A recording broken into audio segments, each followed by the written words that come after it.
I was really worried I was going to be just cursing like a sailor. Oh, yeah, no, I have complete explicit content on this whole thing. I'm saying, but like, if someone that wants to hire me is looking at this, none of the words I could say are illegal, but then again...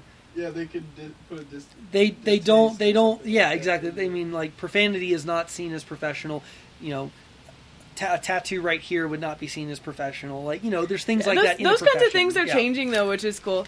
Yeah, So welcome back to part 2. We are over here now. We are going to be diving a little bit deeper into qualified immunity, but just to go back to what you were saying, like that, like what is considered professional in that kind of field is super fascinating, especially watching how vastly and rapidly the EMT field has adapted to like new cultural things like tattoos, gauges, piercings, fucking septum rings, like whatever. They're just like, if you can help, come on in. Like, I don't know. It's super interesting. Yeah.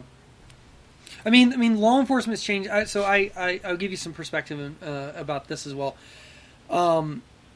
Every department that I've applied to in this metro area is very different and treats things like tattoos and that kind of stuff. For the most part, I believe in the metro area, they're all clean shaven, right? You have to be clean shaven. It is the noble profession. And I've been asking around when it comes to facial hair, what is the necessity of it? And I get no answers other than it was the style in World War I and II, and it became part of the culture ever since then. But here's the thing: is that I dated a black woman. Not very long. It was a long distance thing and ended because of that. Since, back in what was that 2018, we're still friends and kind of connected. And while we were kind of dating and talking, I talked her into. She's very athletic, and she was really unhappy with like what was happening with her career at the time, and going through a lot of other things. And I convinced her to think about like doing law because she cares about these things as much as I do, of course. And so I convinced her to consider law enforcement. She had a clean record. She's athletic. She's an African American woman, young, and almost those things alone, are what they are looking for. And she went and did, I think, only the application and the fitness test for the Ohio State Patrol. And state patrols are usually like the hardest to get into. They usually have a lot of jurisdiction. You're working alone, so you don't have a lot of backup, so you have to be like... I mean, a lot of Marines apparently end up becoming state patrols, right? Fascinating. Yeah.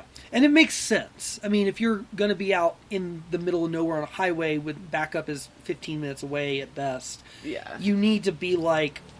I mean, they have the highest... Yeah. They also have, like, offer the most pay because the state has a bigger budget, so they can attract the better people, blah, blah, blah. But so she went straight for that. And she blew most of the male candidates at the agility test out of the water. Didn't surprise me at all. But because she was and she told me this, recruiter came up to her and said, "You're the only African American woman who is applying in this round. You have a clean record."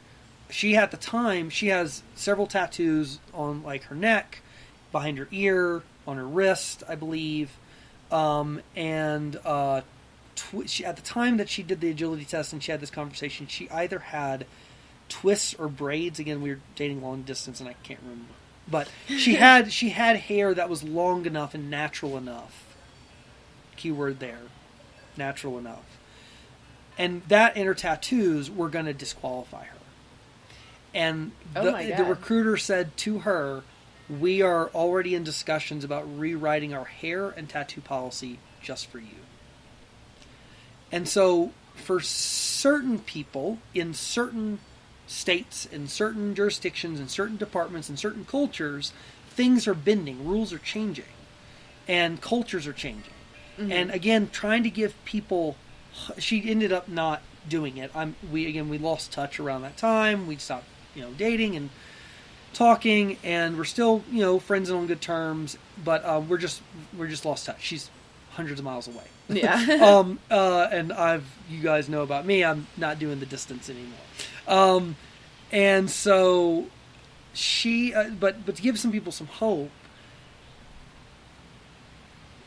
Minneapolis almost any way you cut it is a lost. It is a failed state, right?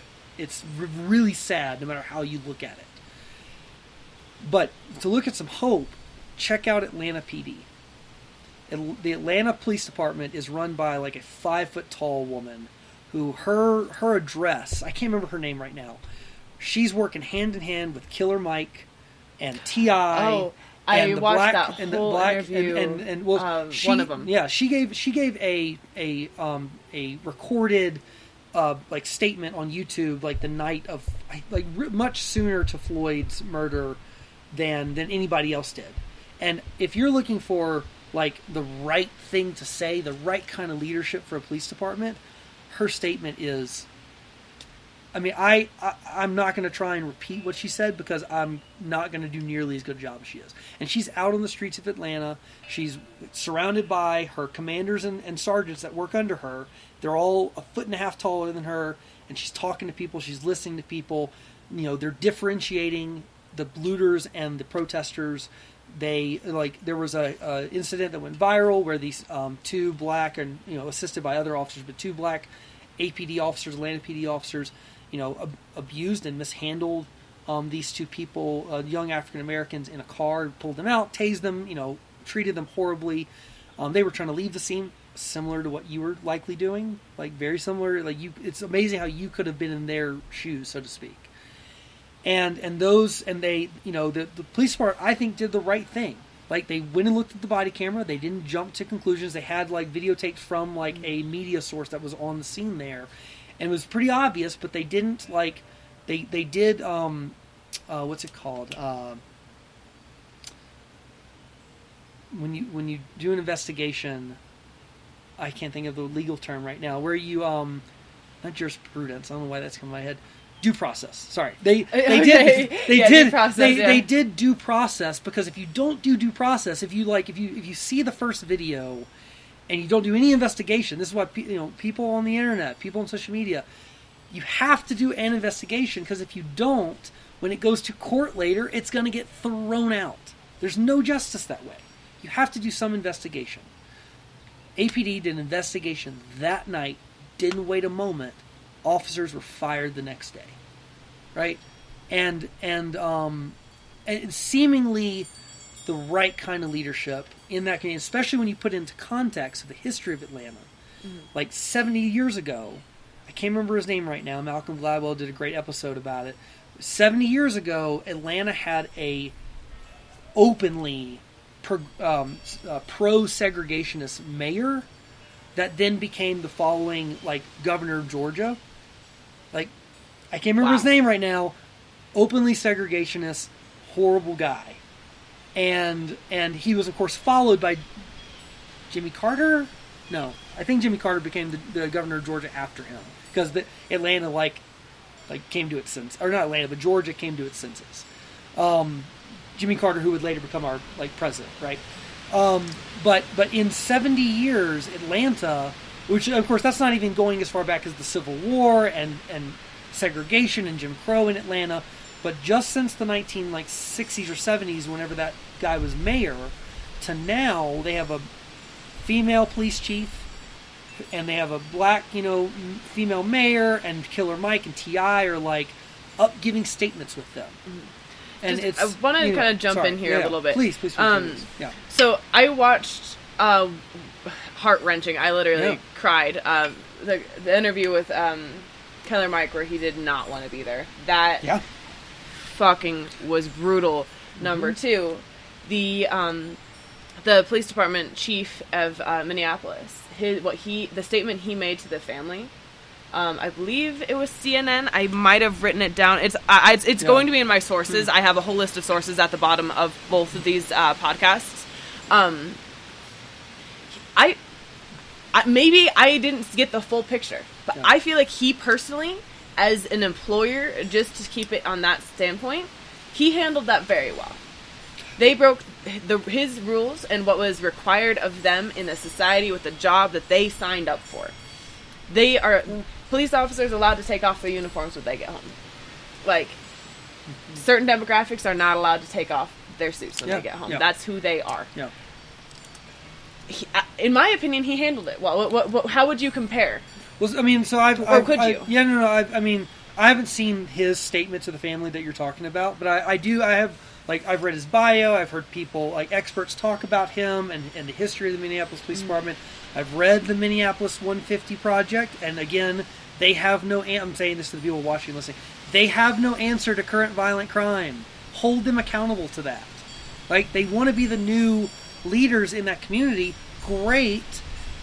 Show us that we can trust you by showing us the details of your plan. Anyway, this guy, this police chief, I can't remember his name, he of Minneapolis, he had, before he got the police chief job, he sued and won his own police department for racial discrimination. Like, he was all about that reform. He was trying his hardest. And the Daily New York Times podcast, they did they did a pretty good episode detailing the problems that have held back police reform. The problem with their episode, if you go and look at it, is they get really editorial at the end, and they basically say that there's these 5 buckets that have held back police reform. And I can't remember all 5. There was, the biggest one is the police union. The police unions are the most powerful unions in the country. Because they're unions, Democrats don't want to go after them, because if Democrats go after them, then the Democrats can't, say unions are great, right? And the Republicans don't want to go after the police unions, because a lot of the leaders of the police unions are Republicans and conservatives. So, like, it's part of the power that they have is that it's not enough people's best interest to mantle the power of the police unions. That's part of the problem. The police unions would have held back insurance companies for being able, or laws about insuring officers and more insurance, power. But the buckets are, what was the thing we were originally trying to discuss? Not liability, but qualified immunity is one of the buckets. Police union is another bucket. But they go over the 5 buckets, and then instead, and the thing is, if you just can get rid of, like, chop one of those buckets, like empty one of those buckets, you can make substantial gains in making police departments and law enforcement safer and better and more accountable. But instead of just saying that at the end of the podcast, the reporter who was doing it just, like, chalked it up to, and this is why everyone wants to dismantle the system with no alternative. And it's like, and that really causes so much anxiety for people, especially people in very specific demographics, or with active cases. Yeah. That is something that, like, I'm so hung up on, but I got my own personal issues. Yeah. You guys listen to that podcast, you guys know what's up. Yeah. But those active cases, where are they going to go? Yeah. There's open, like, rape cases with domestic violence, like my friend, and that's over there. Like, those kinds of things are going to fall entirely through the cracks. Like, back to even, like, what I was saying there too. Like, anything that falls through the cracks, those people are now victims in my mind. Not just that, but political and social backlash is a thing. So you look at, like, Roe v. Wade and the abortion issue in this country. Roe v. Wade was a big success for those of us who weren't able to have access to safe abortion. Anyone who hasn't looked into that, definitely look into Roe versus Wade. Oh my goodness, it will really open up your mind. What happened, so Roe v. Wade was a big, success and a really big change in human history. Because women have always had abortion. And the majority of human history is safe, ready, right, unqualified and everything. And the thing is, so I don't know about all of these people are large, but when it comes to women's reproductive and safe bodies, other people, whether it's the state or religious groups or men in house or the father or whatever, like concerned with these men, the way we go with those phenomenon in history is a big step forward, but a lot of people have looking at these backlash of all like various ways that laws are typically passed, right? How people are this close to having a return to the school and being decades away from cooking, right? And so, like, making big systematic changes, I'm all for it. You know, having a big breakthrough, like we did with gay marriage or with Roe v. Wade, or all of those things. But when you Trump is a political social backlash. Obama, great to have him as the first president of color, but at the same time, a lot of white liberals got really complacent, like, we did our job, we got one in, you're welcome, black people, and then they got complacent, and we forgot about all these, various other aspects of our culture that were unhappy about various things, and Trump was able to absolutely and There are a lot of open wounds still. yeah, I mean, so like, again, hey, Minneapolis 150, Minneapolis 150, the RA, Hale, I think that name is, the last one, defunding the police people. Hey, you got a better idea? I'm all for it. Let me see the details. Let me apply for the job. I'm ready. My worry is there's some actual intent of the police and not what they should say. Not being unattractive. And frankly, it's lack of creativity. Again, like, we already had a way to dismantle a police department without,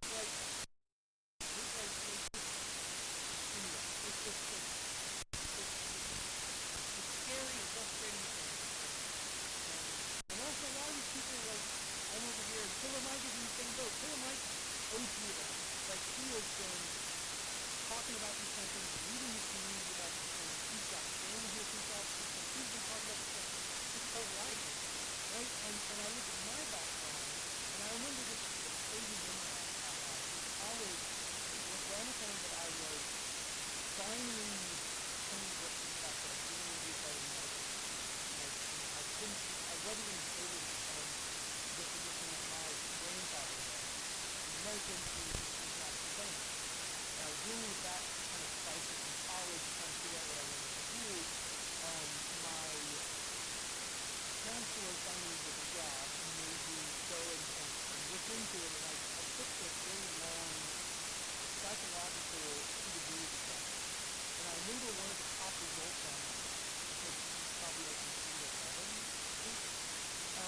2011, and one of the top results was police officer, and my first reaction when I saw that was, fuck the police. Because my background growing up, again, I grew up in Mississippi, between white and black culture. I saw the way, not all my lifetime, but certainly around my rich lifetime, utilized and advantage and manipulate the police.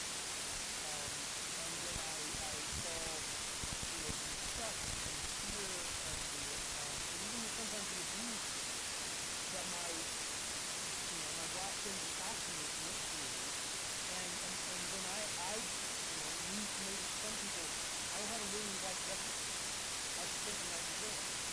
And so, I've got my own experience with the police, and at that time, at that young part, I was not looking at that young, but at that time, I didn't see, policing wasn't happening.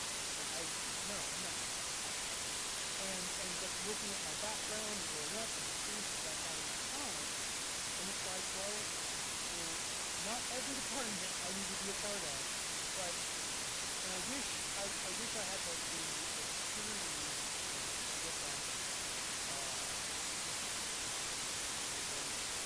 career security to be able to talk about this, particularly my experience with the department in this area. There are departments that you don't hear about because they're doing good jobs in the community. And the community likes them. And they're certain departments. It shouldn't take people, you or other people trying to start this trigger, but they're departments that every other department in the state are making fun of. And they're making fun of them because they're different, but they're different from the ways that we would like them. Right? And well, yeah, I mean, exactly. But even the best department, and this is articulated much better by the chief of the NSPD, department strength and weakness are both the fact that they are run and employed by humans. And humans are imperfect. And even the best systems are experiments, and the best systems are still always have the potential to be flawed because humans are flawed. And so many different kinds of things that we cannot plan for, like whatsoever. Like I've had a lot of, frankly, I'll be completely blunt. I've had some heinous experiences with police officers, and I'm not gonna go at all as far as saying it's because I'm a minority or anything like that. Because like on my skin, people assume I'm white all the fucking time. But that doesn't even make a difference at the end of the day. Like it's the way that police officers feel like they are entitled to be able to. I actually have a current investigation right now with a police officer in a local area because he had the audacity to scream at me on the phone when he was not even on my case. He stepped out of his line to do whatever he felt he was entitled to do and tried to intimidate and scare a victim of an open case. The audacity of these individuals is what needs to be taken down. And so I just want to go a little bit into kind of what I have broken down here. There is a bill being brought into the Supreme Court right now. It was brought on by Warren and Bernie Sanders. There were a couple other hands on board as well. I just felt like those were the most prominent names involved. They are working on trying to abolish qualified immunity. They do have it written in a very really good format. They have it written in a very concise format that's actually very palatable for the public. So I will do my best to hunt down that link.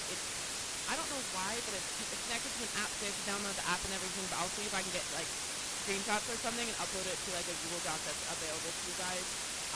But it's definitely worth a read. One of the biggest flaws of qualified immunity is the fact that for any police officer to get charged with a crime, it needs to be clearly established that this was not appropriate.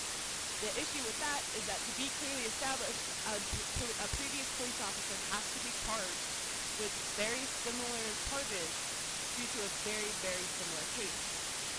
It's a catch-22. You have to be able to be charged because someone else was charged.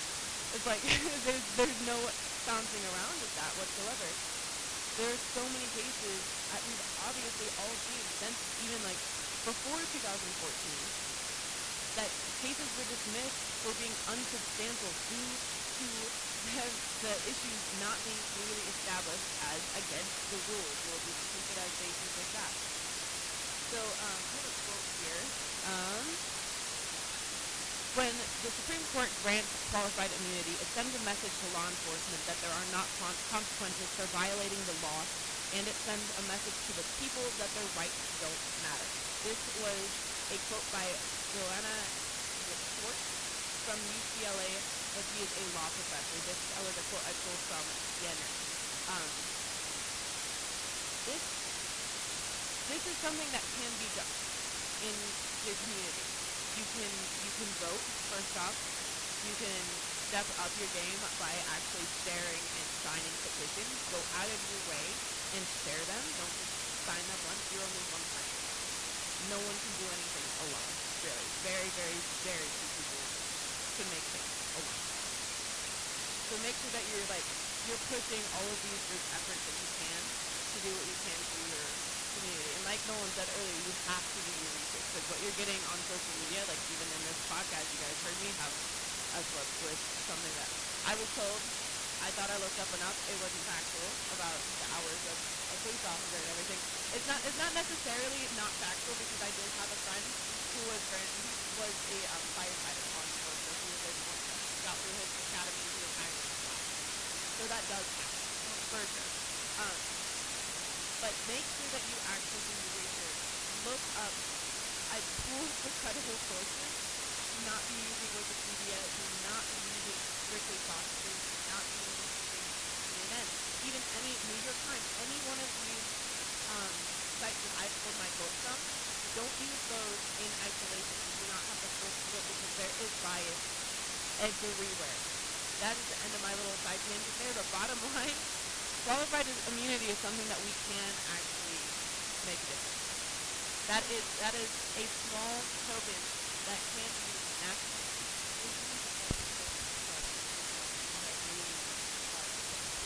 I will say from trying to learning about Afghanistan, I will say that in my experience seeing a little bit recent last year, but I've been around a number of violent and hearing a lot of people talk about Afghanistan and find that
right? You know, and I'm like, alcohol, like, alcohol is emotional, right? It even very, you know, something stuff like that.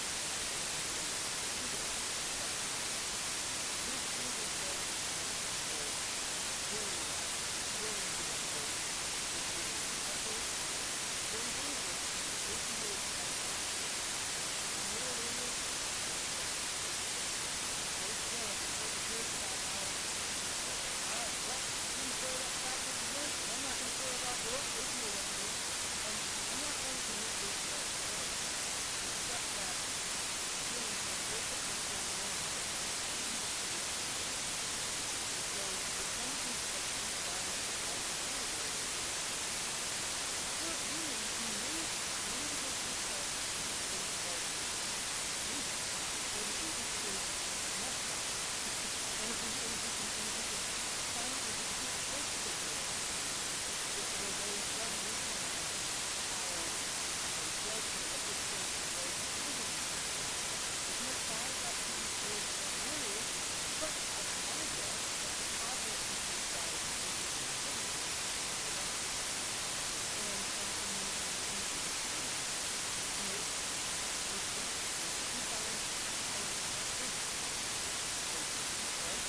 today.